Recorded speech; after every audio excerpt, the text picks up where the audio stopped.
Ainsi, nous allons pouvoir vérifier les dents, la langue et les gencives de nos otaries. Et la laine de temps en temps. Tous les jours. Ça sent le poisson, c'est normal. Ou alors, nous allons pouvoir lui demander de pencher la tête d'un côté ou même de l'autre. Ainsi, nous pourrons vérifier l'état des yeux et des oreilles de nos otaries. Nous allons aussi pouvoir lui demander de s'allonger sur le sol, de ne pas bouger. Ainsi, nous pourrons marcher autour de notre animal pour vérifier tout simplement s'il n'y a pas d'éventuelles blessures. Ça peut arriver. Tout va bien avec Maya? Super! Et avec nos vétérinaires sur place, nous allons pouvoir pousser cet entraînement encore plus loin. Nous pourrons entraîner nos animaux à faire des prises de sang, des intubations, des radiographies et même des échographies. Ce soir, nous allons vous montrer avec notre magnifique Maya comment nous faisons pour entraîner une otarie à faire une échographie. Pour cela, nous avons besoin d'un peu de matériel, comme cette fausse sonde à échographe par exemple. Alors la première étape de cet apprentissage sera tout simplement de venir présenter ce nouvel objet à notre animal. Étant très curieuse, Maya va venir le toucher et l'analyser avec ses vibrisses. Ce sont ses moustaches. Une fois à l'aise avec cet objet, nous allons pouvoir demander à Maya de s'allonger sur le sol et pourquoi pas de se tourner sur le côté pour nous présenter sa partie ventrale.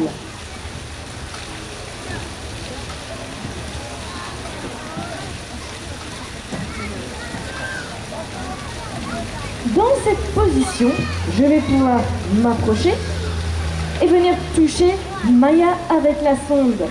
Je vais y aller tout doucement dans un premier temps. Une fois qu'elle y est habituée, je vais pouvoir appuyer un peu plus fort et même la déplacer sur son corps, comme je le fais actuellement.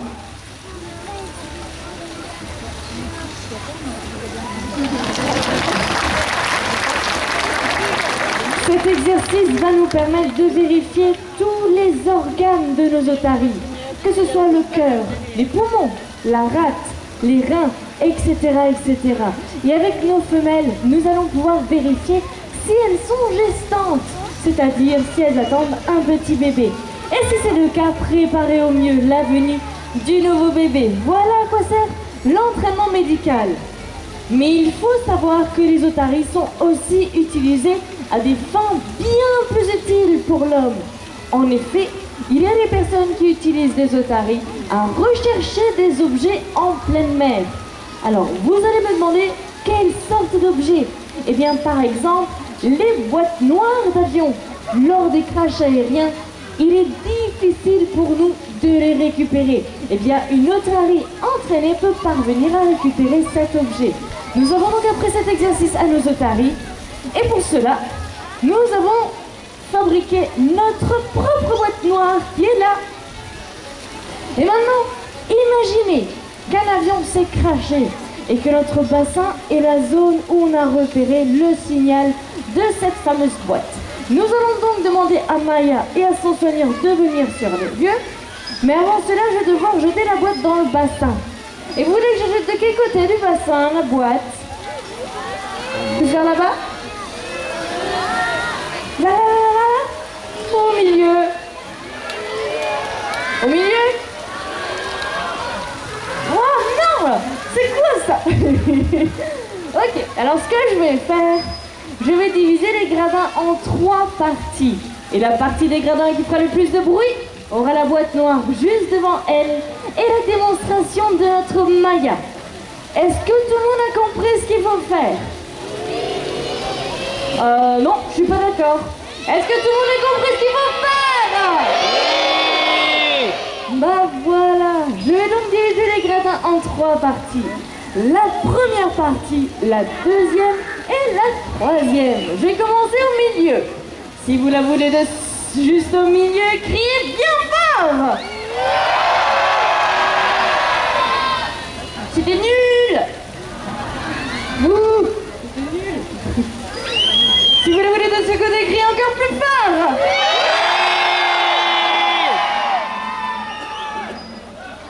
vous avez triché, Maya vous a aidé. Hein.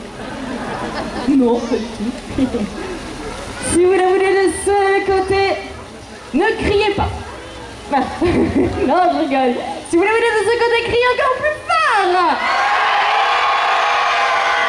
Olé. Bon. Ouais, Maya est totalement d'accord avec moi. On va la mettre de ce côté, hein, Ophélie.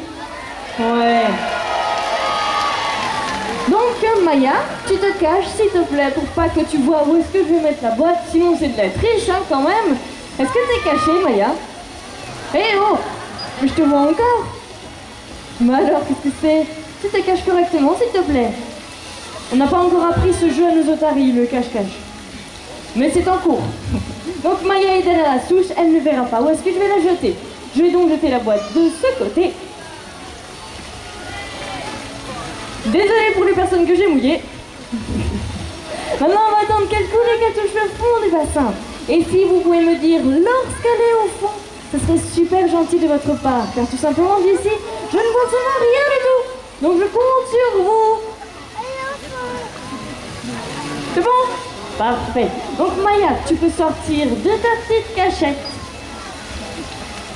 Tu attends le signe de ton soigneur.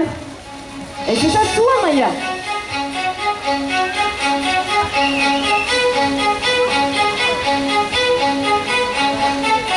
Est-ce qu'elle va la trouver? Nous le saurons après la pub. Oh non, c'est pas de pub ici.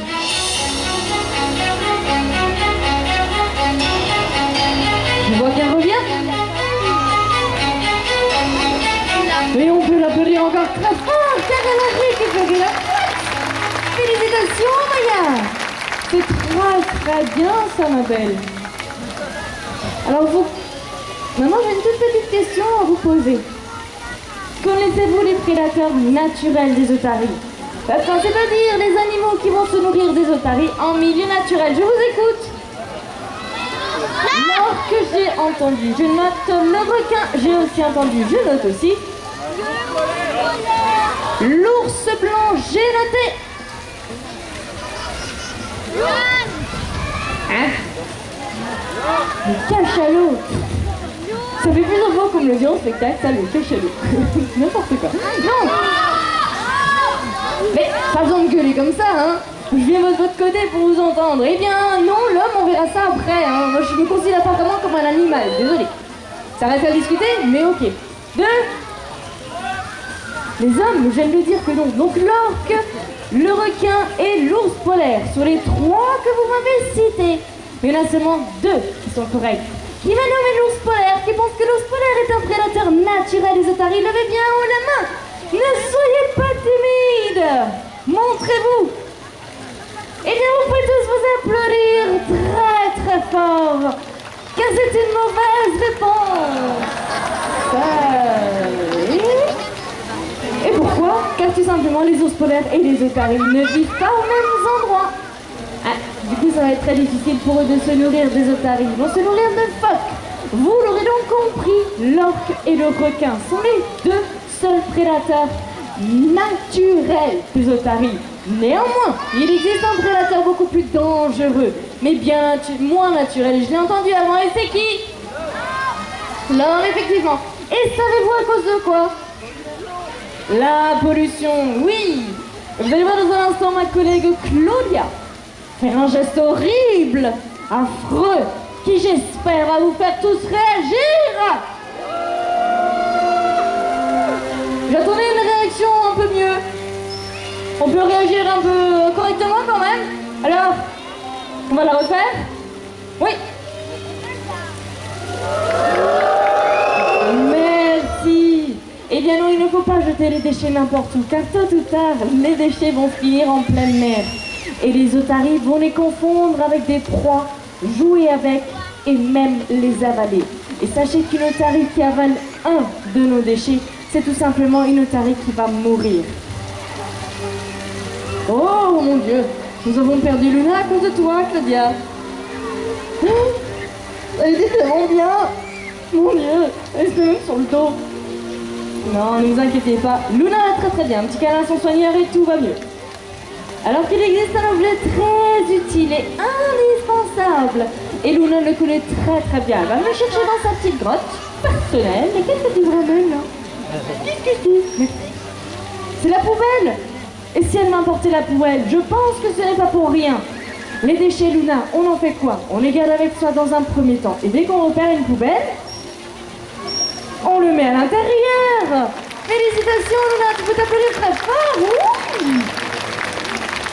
Alors vous comprenez bien que si nous arrivons à apprendre ce geste à nos otaries, nous sommes tous capables de le faire et de l'apprendre à nos enfants. C'est pourquoi, tout au long de votre visite aux Otanéville, il y a des poubelles un peu partout, éparpillées dans le parc. Et même quelques-unes en bas des